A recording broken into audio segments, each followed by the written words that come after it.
दोस्तों नमस्कार, जोहार।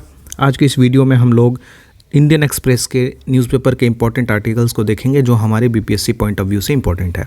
हमने कल का न्यूज़पेपर एनालिसिस वीडियो अपलोड नहीं किया था, किसी रीज़न से वो नहीं हो पाया था। हम कल के भी न्यूज़पेपर को आज में के डिस्कशन में ही इंक्लूड करेंगे और कुछ इंपॉर्टेंट आर्टिकल्स को उससे भी देखेंगे।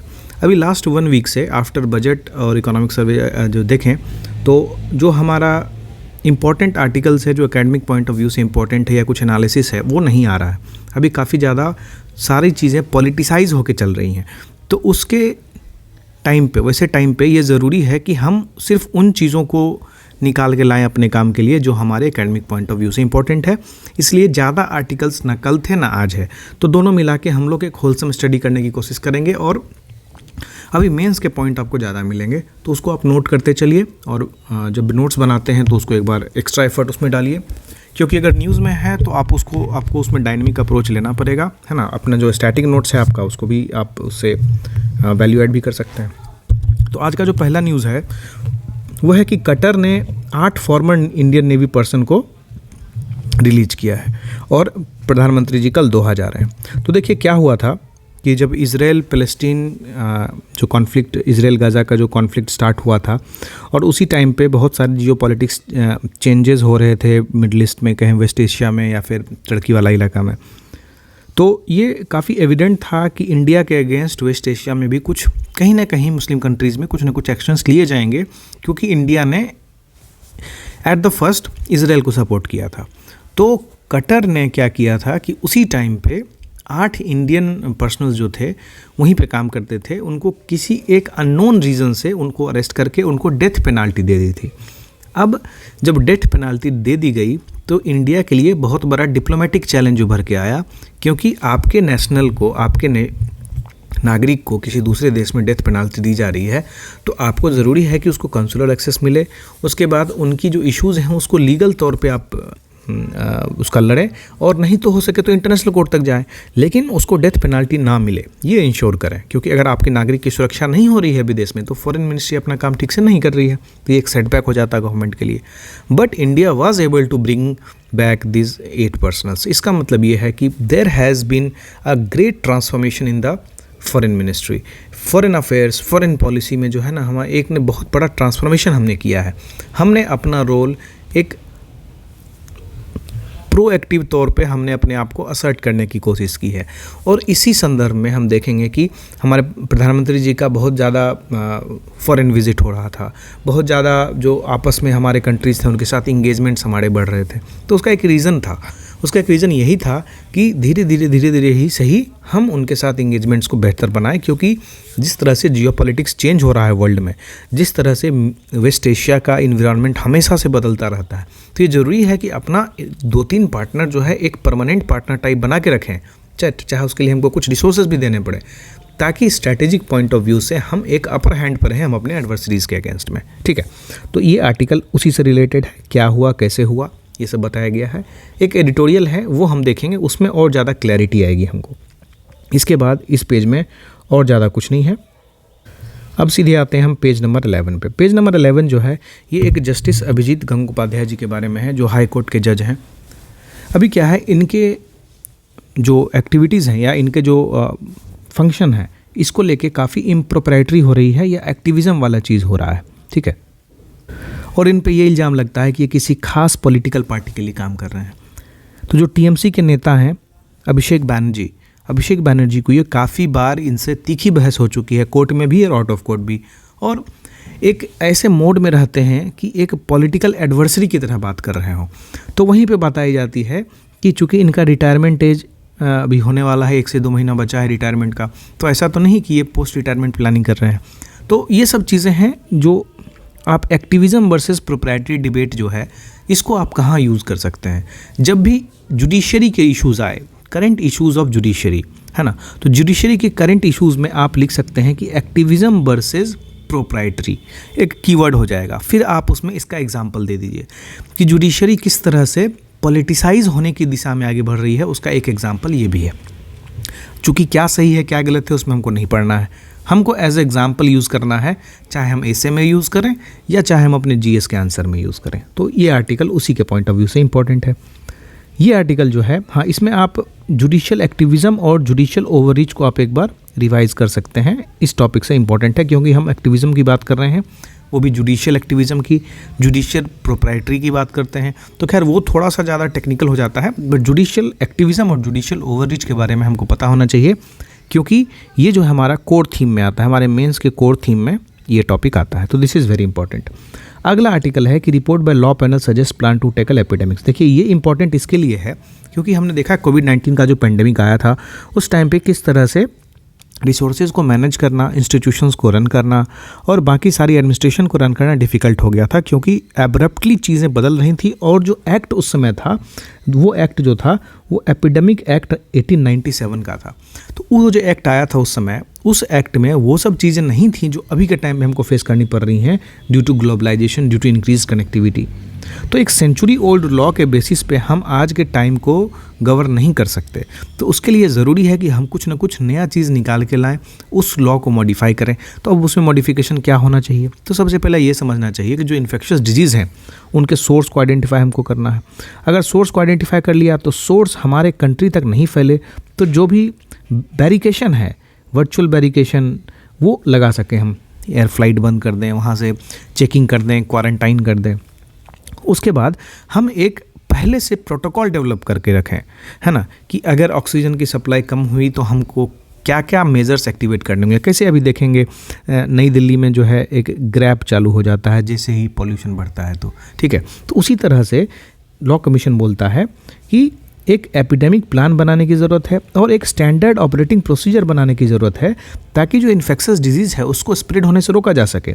इसके साथ साथ एपिडेमिक प्लान की इम्प्लीमेंटेशन की भी जिम्मेदारी फिक्स करनी होगी। अगर हम सेंट्रल गवर्नमेंट को इसकी जिम्मेदारी देते हैं तो ये इंश्योर करना पड़ेगा कि सेंट्रल गवर्नमेंट और स्टेट गवर्नमेंट किस तरह से सिंक्रोनाइज होकर काम करें। इसके लिए भी हमको कुछ पहले से प्रोटोकॉल्स बना के रखने की ज़रूरत है।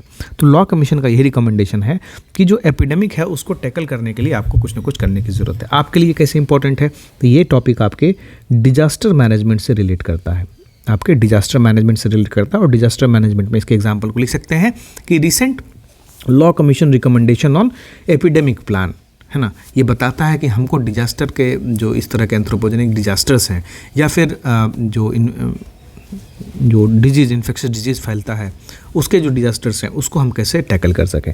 और इसी के जो सजेशंस हैं इसको आप दूसरी चीज़ों में भी यूज़ कर सकते हैं। समझिए कैसे, कि जैसे इन्होंने क्या कहा कि एक एपिडेमिक प्लान बनाया, मतलब अगर डिजास्टर हो रहा है तो एक डिजास्टर मैनेजमेंट प्लान होना चाहिए। सिर्फ प्लान काफ़ी नहीं है, आपको एक स्टैंडर्ड ऑपरेटिंग प्रोसीजर डेवलप करना पड़ेगा ताकि वो डिजास्टर, पहला चीज़ तो अगर नेचुरल है तो फैलेगा नहीं, वो उसी स्थान पर रहेगा, लेकिन उसके बाद जो कॉन्सिक्वेंसेस हुए हैं उसको कैटर करने के लिए कि जो महयम है, जो परेशानी है वो दूसरी जगह ना फैले, है ना, तो एक जगह लिमिट रहे। तो उसके लिए ये ज़रूरी है कि उसके लिए भी प्लान बनाया जाए करके। तो इनके रिकमेंडेशन को हम वहाँ भी एज अ सजेशन इस्तेमाल कर सकते हैं। रिपोर्ट ने काफ़ी कुछ रिकमेंडेशन दिए हैं, जैसे एपिडेमिक प्लान प्रिपेयर होना चाहिए, इन्फोर्स होना चाहिए, रिवाइज होना चाहिए। इसके साथ साथ provisions on quarantine, isolation, lockdown. इसके साथ साथ measures are implemented fairly without violating the fundamental rights of the citizens. फिर प्राइवेसी फ्रेंडली डिजीज सर्विलांस रखना चाहिए। फिर किस तरह से डिस्ट्रीब्यूशन, जो मेडिसिन डिस्ट्रीब्यूशन है, जो मेडिकल सप्लाईज़ की अवेलेबिलिटी और उसके ट्रांसपोर्ट है, यानी सप्लाई चेन मैनेजमेंट कैसा होना चाहिए वैक्सीन वगैरह का, वो सब मैनेजमेंट करने की बात इसमें कही है इन्होंने। अगला आर्टिकल है एक एमिकस क्यूरी से रिलेटेड है। आपको इसमें जानना ये ज़रूरी है प्रीलिम्स पॉइंट ऑफ व्यू से कि what is an amicus curiae, amicus curiae का कंसेप्ट क्या है ना, सुप्रीम कोर्ट इसको क्यों आइडेंटिफाई करती है, अभी मेजर केसेस कौन कौन से हुए थे जिसमें कौन से एमिकस क्यूरी थे। खैर ये इंपॉर्टेंट नहीं है, अगर एक स्टेप अंदर जाए तो पूछ सकता है। एमिकस क्यूरी आपको जानना ज़रूरी है कि एमिकस क्यूरी होते क्या हैं, ठीक है। इनको जनरली सुप्रीम कोर्ट अपॉइंट करती है किसी एक बड़े केस में असिस्टेंस के लिए, ठीक है, कोर्ट की तरफ से, तो वो एमिकस क्यूरी होते हैं। तो आप इनके बारे में थोड़ा पढ़ लीजिएगा। अब एक आर्टिकल है कि IIT Bombay project ties up with community radio platform for science relations. This is a very good initiative. और ये प्रीलिम्स में क्वेश्चन पूछा जा सकता है कि community radio platform science relation के लिए किसने टाई अप किया, तो IIT बॉम्बे ने टाई अप किया है, ठीक है। इसके बाद अगला जो आर्टिकल है वो इम्पोर्टेंट है, स्नैपशॉट्स ऑफ टर्बुलेंस। ये अभी हमने रिसेंट में फ्री मूवमेंट रिजीम के बारे में बात की थी। फ्री मूवमेंट रिजीम का जो इशू चल रहा है किसके साथ चल रहा है? ये म्यांमार के साथ चल रहा था। हमने क्या है कुछ किलोमीटर म्यांमार के अंदर तक फ्री वीज़ा मूवमेंट दिया था, ठीक है।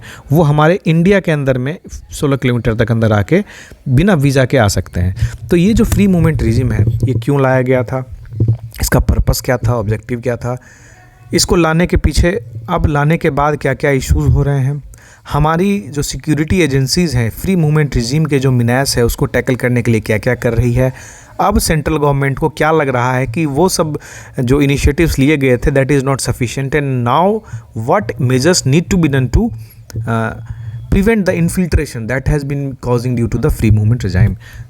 तो ये सब इंपॉर्टेंट है, इसमें जानने की ज़रूरत है। ये काफ़ी डीप है थोड़ा आर्टिकल, आप इसको छोड़ भी सकते हैं, लेकिन बस जो बेसिक्स मैंने बताया फ्री मूवमेंट रिजीम के बारे में वो आपको जानना ज़रूरी है। Rest all you can leave this.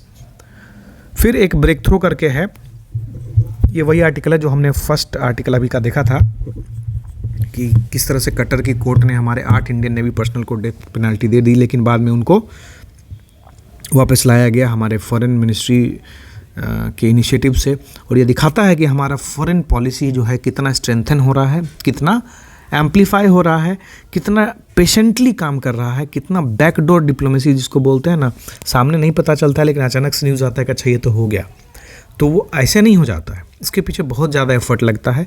And I believe कि our officials are being given free hand, उनको फ्री हैंड दिया जा रहा है, उनको पॉलिटिकल इन्फ्लुएंस नहीं किया जा रहा है। अगर पॉलिटिकली इन्फ्लुएंस नहीं करेंगे तो हमारे officers are very brilliant, they will ensure that India की जो इंटरेस्ट हैं वो प्रायोरिटी पे रहें, इंडिया के इंटरेस्ट को हम कॉम्प्रोमाइज़ नहीं करें, हम अपनी फॉरेन पॉलिसी को एट पार रखें।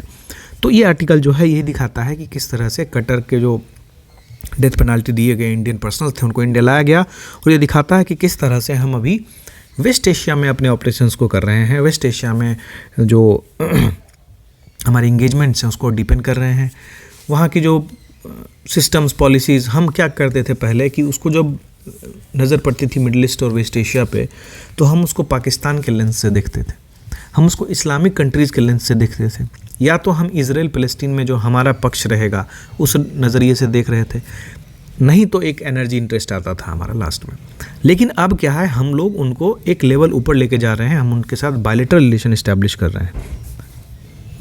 राइटर इसमें ये भी लिखते हैं कि जब ये एपिसोड बाहर आया, जब ये सिचुएशन बाहर आई तो इंडिया ने काफ़ी पेशेंटली हैंडल किया चीज़ों को, कोई बैड माउथ वर्ड नहीं यूज़ किया। जैसे मालदीव्स के साथ हमने देखा कि इस तरह से सिचुएशन काफ़ी आउट ऑफ ये हो गया था, प्रोपोर्शन हो गया था।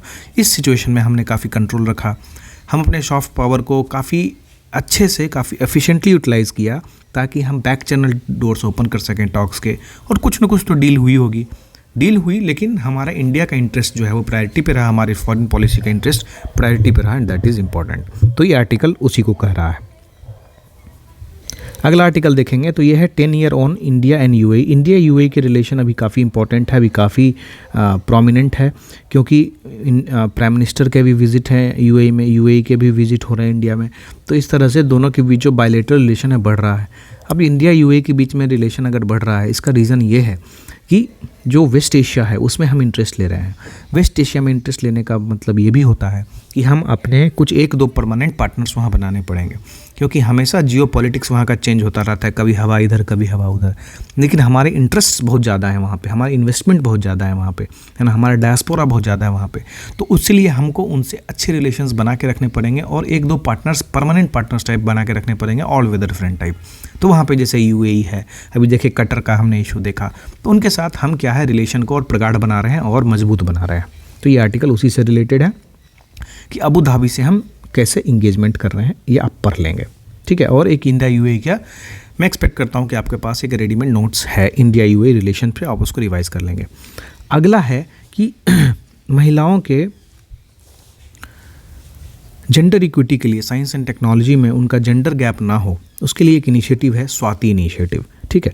That is mainly to include each and every women in the science in the country, and this marks the latest list of initiatives by academies to address the gender gap that begin with a hard hitting report। खैर, ये initiative जो है ये government का initiative नहीं है, ये कुछ एकेडमिया या कुछ इंस्टीट्यूशंस मिलकर ये इनिशिएटिव ला रही हैं ताकि स्टेम में साइंस, टेक्नोलॉजी, इंजीनियरिंग, मेडिसिन में महिलाओं का जो प्रेजेंस है, महिलाओं का जो योगदान है वो काफ़ी कम है। तो उस स्टेम में महिलाओं के योगदान बढ़ाने की दिशा में बहुत अच्छा कदम है। आप इसको लिख सकते हैं। विमेन एम्पावरमेंट का कुछ भी क्वेश्चन आए, कुछ भी ऐसे में आए, आप उसको इस्तेमाल कर सकते हैं। इसमें ये भी लिख सकते हैं कि किस तरह से सिर्फ सरकार नहीं बल्कि सरकार के साथ साथ एकेडमिया, इंस्टीट्यूशन, सिविल सोसाइटी, ये सब मिलके अगर साथ में आएंगे तब जाके हम एक होलिस्टिक डेवलपमेंट इंश्योर कर सकते हैं विमेन एम्पावरमेंट के क्षेत्र में। ठीक है, ये सब कुछ इंपॉर्टेंट चीज़ें हैं, आप इसको देख सकते हैं। अब यहाँ पे चीज़ें काफ़ी पॉलिटिकल हो जा रही हैं। हमको समझना है कि देखो यूएपीए है क्या, यूएपीए क्या रिपील हो गया, यूएपीए का आर्टिकल कौन सा है, दैट्स इट। ये अगर पूछा जाएगा प्रीलिम्स में तो यूएपीए से ही सवाल बनेगा, इससे ज़्यादा नहीं। क्या होगा जेल बेल ये सब ज़रूरत नहीं है आपको पढ़ने का, मन है तो पढ़ लीजिए, but that is absolutely not required. अभी देखिए ह्यूमन एनिमल कन्फ्लिक्ट का इशू है। बीपीएससी अभी तक इन्वायरमेंट में उतना ज़्यादा ओपनली नहीं आई है, सिर्फ एक आध क्वेश्चन वेस्ट मैनेजमेंट से रहता है, वाटर से रहता है, वाटर मैनेजमेंट से। लेकिन ह्यूमन एनिमल कन्फ्लिक्ट जो है one of the evolving themes है। जैसे जैसे हमारा जो फॉरेस्ट और ट्री कवर जो है बढ़ रहा है, फॉरेस्ट ट्री कवर में हमारा अच्छा योगदान भी है, तो उसमें ह्यूमन और एनिमल कन्फ्लिक्ट जो होता है वो क्यों होता है, इसका बेसिक रीज़न क्या है ना, इसको कैसे प्रिवेंट किया जाना चाहिए, अभी कौन कौन से स्कीम चल रहे हैं इसके लिए, है ना, या कौन कौन से इनिशिएटिव्स लिए गए हैं, कौन कौन सी स्टेट्स के द्वारा या सेंट्रल गवर्नमेंट के द्वारा, इसमें आप लिख सकते हैं। आप इसमें ये भी देख सकते हैं कि प्रोजेक्ट टाइगर कब हुआ, प्रोजेक्ट एलिफेंट कब हुआ, प्रोजेक्ट डॉल्फिन कब हुआ, प्रोजेक्ट राइनो कब हुआ, ये सब भी इम्पॉर्टेंट है, इससे रिलेटेड है। आप इसको एटलीस्ट ईयर इसका देख लीजिए, कब कब प्रोजेक्ट लाया गया। ठीक है, अभी देखिए मैं इस पर बिल्कुल श्योर हूँ कि प्रीलिम्स में, बीपीएससी प्रीलिम्स में इस बार जो फोकस एरिया है बीपीएससी का वो इन्वायरमेंट की तरफ थोड़ा झुकाव होने वाला है, क्योंकि this is the only loan area जहाँ पर उन्होंने अपना एंट्री नहीं मारा है। तो इन्वायरमेंट सेक्शन में इस बार घुसेंगे, कल्चर में घुस चुके हैं ऑलरेडी, अजंता पूछ के, है ना। इन्वायरमेंट से 2-4 क्वेश्चन इस बार पक्का रहेगा उसमें। ठीक है, तो जो न्यूज़ में आ रहे हैं उसको पढ़ते चलिए। अगला आर्टिकल देखें तो एक ऑयल स्पिल से है। ऑयल स्पिल कहाँ हुआ है, त्रिनाद एंड टोबैगो में हुआ है। आपको समझना पड़ेगा कि ऑयल स्पिल किस तरह से मरीन इन्वायरमेंट को हैम्पर करती है, किस तरह से मरीन इकोसिस्टम को डिग्रेड करती है, और ऑयल स्पिल जो है इंडिया में इससे पहले हुआ था क्या, कहाँ हुआ था, बस इतना हमारे लिए समझने की चीज़ है बस। अब यहाँ पे देखिए, यहाँ पे नाटो के बारे में है ना। नाटो का कुछ न्यूज़ होगा, I am not worried of. NATO के न्यूज़ में आपको ये समझना ज़रूरी है कि नाटो में टोटल कितने मेंबर्स हैं, लेटेस्ट कंट्री कौन है नाटो को ज्वाइन करने वाला, और नाटो से रिलेटेड इश्यूज़ जैसे रशिया यूक्रेन वॉर है। ठीक है, रशियन यूक्रेन वॉर में नाटो का क्या योगदान हो रहा है ना। तो ये अगर आप समझेंगे तो अगर इंटरनेशनल रिलेशन का कोई क्वेश्चन आया, चाहे इंटरव्यू में आप कुछ बोलने के लायक हो सकते हैं इसमें। ठीक है, चलिए अब आगे देखिए कि पेटीएम पेमेंट बैंक को आपको पता है कि किस तरह से आरबीआई ने उस पर कुछ ये लगाम कसा है।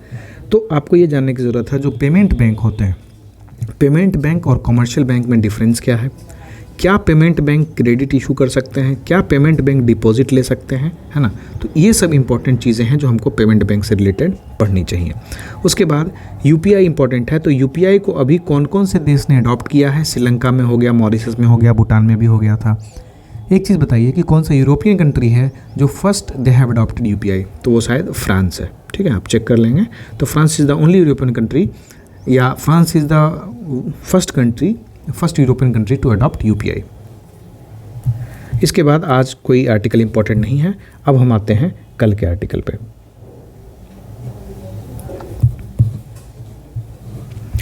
ये कल का न्यूज़पेपर है, इसमें भी इंडिया और यूएई के रिलेशन को आप एक बार रिविजिट कर लेंगे। ठीक है, प्राइम मिनिस्टर की विजिट होने वाली है अभी वेस्ट एशिया में, उससे रिलेटेड अभी 1-2 दिन में अच्छे आर्टिकल्स आएंगे, तब हम उसको डिटेल से देखेंगे। ठीक है, और फ्लोर टेस्ट होने वाला था बिहार में स्पीकर को हटाने के लिए।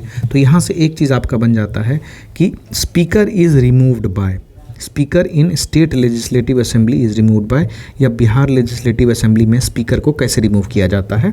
तो उसका अभी चूँकि इशू हुआ है तो आप जाके एक बार पढ़ लेंगे। तो this is very important article. ठीक है, अब आगे चलते हैं। इस आर्टिकल में एक कीवर्ड जो है वो ट्राइबल वीमेन है। तो इस ट्राइबल वीमेन अगर कीवर्ड है तो इससे रिलेटेड हम पढ़ना है हमको कि शेड्यूल 5 और 6 क्या है, वो जानना ज़रूरी है हमारे लिए। कौन कौन से कॉन्स्टिट्यूशनल अमेंडमेंट्स हमने किए हैं ट्राइबल के उत्थान के लिए, ट्राइबल को मेन स्ट्रीम में लाने के लिए, और कौन कौन से मेजर स्कीम्स हैं ट्राइबल वेलफेयर के लिए। ठीक है, एक मिनिस्ट्री भी है ट्राइबल वेलफेयर की, कौन सी है, जैसे एकलव्य स्कीम है, वो सब स्कीम जो है वो सब आपको एक बार जानने की ज़रूरत है इसमें। फिर एक स्कीम है पीएम स्वनिधि।